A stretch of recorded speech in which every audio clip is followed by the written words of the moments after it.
Hello, this is Robert Rickover. I'm an Alexander Technique teacher in Omaha, Nebraska. My guest today is Imogen Ragone, who's an Alexander Technique teacher in Wilmington, Delaware. I think we both have in common that we teach mainly online these days.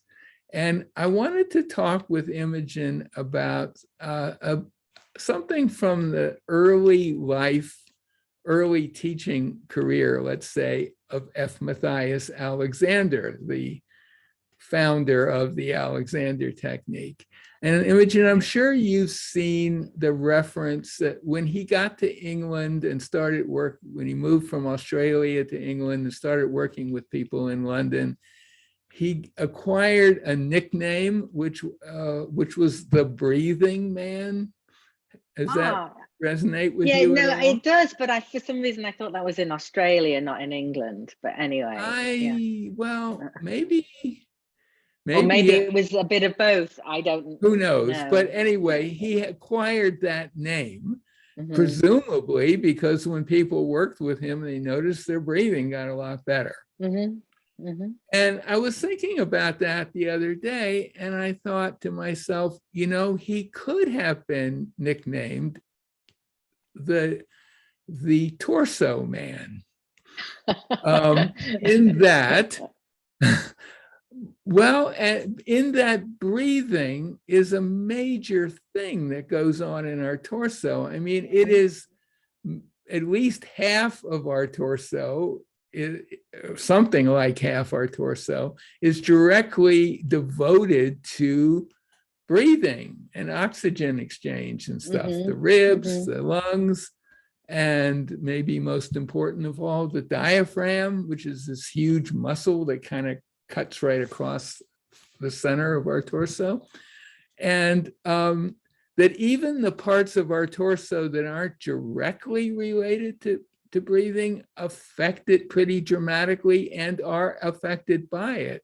So when you're taking air, when you're creating a vacuum and air is coming in, it's because your diaphragm is pressing down on what's below, which is all the digestive stuff, right?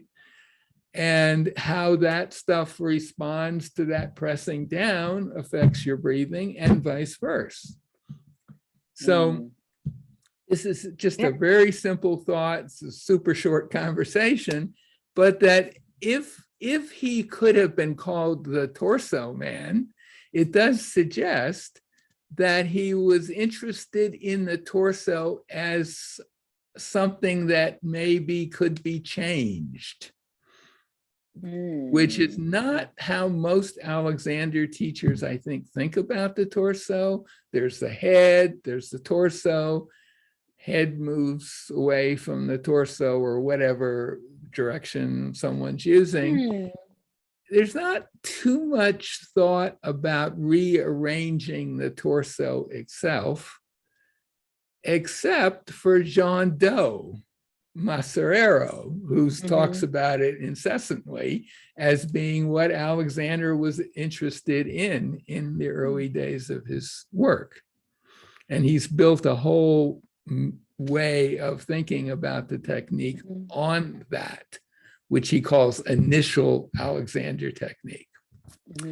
So that's it. That's all I got to say. You want to add something to it? I'm just thinking, it's just given me a little bit of food for thought. I'm not sure I completely agree that Alexander teachers think of the torso as something that can't be changed, because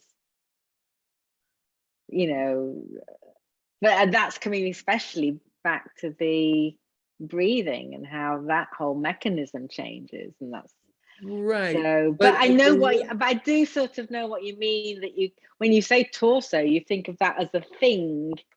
Yes.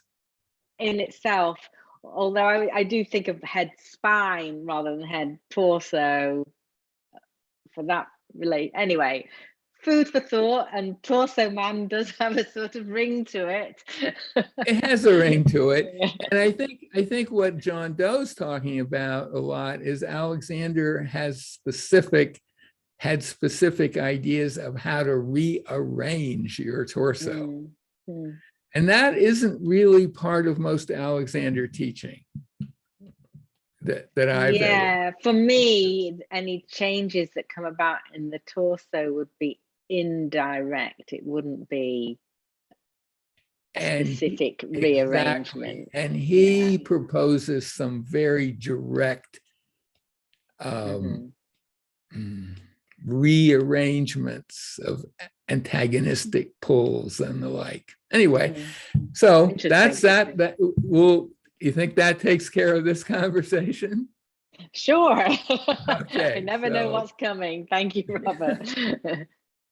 So my guest today has been Imogen Ragone, an Alexander teacher in Wilmington, Delaware, and I'll put a link to her website and a link to a site about the Alexander technique in general by this interview. Thanks so much, Imogen. You're welcome.